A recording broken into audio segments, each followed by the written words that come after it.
আমি জানি না আমার এই টাইপের নিউজ করা আসলে উচিত কিনা, কারণ আওয়ামী লীগ সরকারের সময় হয়েছে কি, আমি ধরেন সরকারের অনেক স্পর্শকাতর বিষয় নিয়ে মাঝে মাঝে নিউজ করতাম। তো একটা সময় হইলো কি, অনেক ধরনের আইনি ঝামেলায় আমারে পড়তে হলো, 9 বছর দেশে ঢুকতে পারলাম না।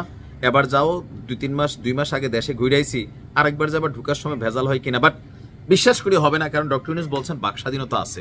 তো যেহেতু বাক স্বাধীনতা আছে, আমরা বিশ্বাস করি আমাদের কথা বলা দরকার। দিন শেষে বাংলাদেশকে ভালোবাসি। আসলে আমেরিকার সাথে তলে তলে কি ঘটতেছে এটা একটু ক্লিয়ার হওয়া দরকার আমাদের সবার। সরকারের পক্ষ থেকে যে বক্তব্য আসতেছে, বাট গণমাধ্যমে ইন্টারন্যাশনাল মিডিয়াতে কিছু কিছু প্রতিবেদন আসতেছে যে আমরা বাংলাদেশ সরকারের তুলনায় বিদেশি পত্রিকাগুলোরই কিন্তু আসলে বিশ্বাস বেশি করি, বি অনেস্টলি। তো কি এই চাঞ্চল্যকর একটা ঘটনা আসছে, ডক্টর ইউনূস যে এখন আমেরিকা যাচ্ছেন, অনেকে বলতেছেন তার মানে ওইখানে সেটেলমেন্ট করতে যাচ্ছেন, কিন্তু তিনি যাচ্ছেন জাতিসংঘের প্রোগ্রামে। তো ওনার ঠিক যাবার আগের দিনই একটা প্রতিবেদন ছাপানো হলো ইকোনমিক টাইমসের, খুবই লিডকারী একটা আন্তর্জাতিক গণমাধ্যম ইকোনমিক টাইমস। বাংলাদেশের বন্দরে এবার নজর হচ্ছে যুক্তরাষ্ট্রের। যে বন্দর নিয়ে ডক্টর ইউনূস বলছিলেন যে বিদেশি কাউকে দিবেন, বন্দর নিয়ে অনেক কথাবার্তা আলোচনা, এর মাঝখানে বিদেশি কয়েকটা কোম্পানি কাজও পাইছে, বাট আমেরিকা আসলে কোন কাজে এখানে কানেক্ট হতে চাচ্ছে আসুন দেখি। বাংলাদেশের একটি বন্দরের দিকে নজর হচ্ছে যুক্তরাষ্ট্রের। আর আগামী দিনে quad ports for future, quad আপনারা জানেন যে কোয়াডের মধ্যে বাংলাদেশকে ঢুকানোর জন্য খুব চেষ্টা করা হচ্ছে শেখ হাসিনার সময় থেকে। বাংলাদেশ এখনো সম্ভবত ঢুকেনি, বা আমি জানি না সর্বশেষ আপডেট আমরা ঢুকছি কিনা। তো পোর্টস ফর ফিউচার মানে বন্দর, ভবিষ্যতের জন্য যে বন্দর, এই কর্মসূচির অধীনে বঙ্গোপসাগরে নিজেদের উপস্থিতি প্রতিষ্ঠা করে এই অঞ্চলে চীনের উপস্থিতির ভারসাম্য আনতে এই উদ্যোগ নিচ্ছে আমেরিকা। আমরা আলোচনায় ছিলাম সেন্ট মার্টিনে, বাট এখন এটা অন্যদিকে ভাইব্রেন্ট হচ্ছে।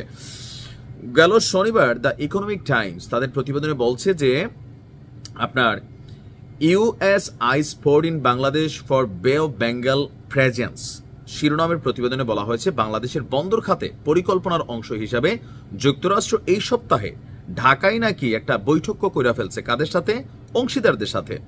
এ বিষয়ে অবগত আছেন এমন ব্যক্তিরা ইকোনমিক টাইমসকে বলছে, কোনো সুনির্দিষ্ট পদক্ষেপ নেওয়ার আগে যুক্তরাষ্ট্র প্রথমে একটি সম্ভাব্যতা যাচাই করবে। ইকোনমিক টাইমস এর আগে বলছিল মার্কিন সামরিক বাহিনী বাংলাদেশের কৌশলগত গুরুত্বপূর্ণ চট্টগ্রাম এলাকায় সক্রিয় রয়েছে। এর মাঝখানে আলোচনায় খোরাক যোগাইছে। গেল কয়েকদিন আগে নৌবাহিনীর একটা বিশেষ ট্রেনিং ছিল আমেরিকার সেনাবাহিনীর নিয়ে, তো এটা নিয়ে কিন্তু একটা গুঞ্জন ছিল। আচ্ছা, যাই হোক, লক্ষণীয় বিষয়, কোয়াড পোর্টস উদ্যোগের অধীনে এই পদক্ষেপ নেওয়া হলেও বাংলাদেশে এই মার্কিন পরিকল্পনায় ভারতের এখনো কোনো ভূমিকা নাই, কারণ কোয়াডের অন্যতম একজন সদস্য হচ্ছে ভারত। এখন সরকারের সাথে ভারতের খুবই এই মুহূর্তে একটা দাকুরাল সম্পর্ক। এদিকে ভারত এখনো আগামী দিনে বাংলাদেশে একটি বন্দর নির্মাণের জন্য পাবলিক প্রাইভেট পার্টনারশিপ মডেল নিয়ে ভাবছে। জাপান বাংলাদেশের মাতারবাড়িতে একটি গভীর সমুদ্র বন্দর নির্মাণ করছে। জাপানের এই অংশগ্রহণের লক্ষ্য হলো একটি বড় আঞ্চলিক ট্রান্সশিপমেন্ট এবং শিল্প কেন্দ্র স্থাপন করা, যা বড় জাহাজগুলোকে সরাসরি ডক করার সুযোগ দিবে। শেখ হাসিনা সরকারের অধীনে ভারত 2024 সালে বাংলাদেশের মোংলা বন্দরের একটি টার্মিনাল পরিচালনার দায়িত্ব পেয়েছিল। এর আগে 2018 সালে ভারতকে ট্রানজিট এবং পণ্য পরিবহনের জন্য চট্টগ্রাম ও মোংলা উভয় বন্দরেই প্রবেশের পূর্ণাধিকার দেওয়া হয়েছিল। এখন এই যে আলোচনা, আমেরিকা কোথাও না কোথাও চীনকে ঠেকাইতে চাচ্ছে।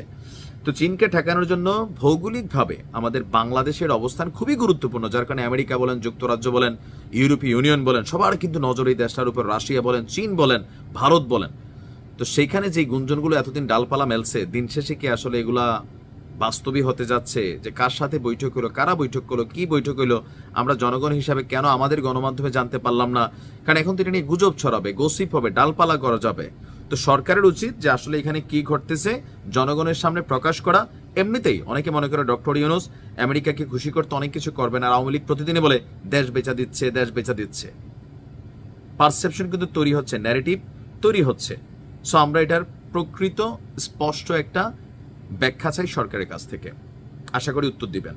ভালো থাকুন। আসসালামু আলাইকুম।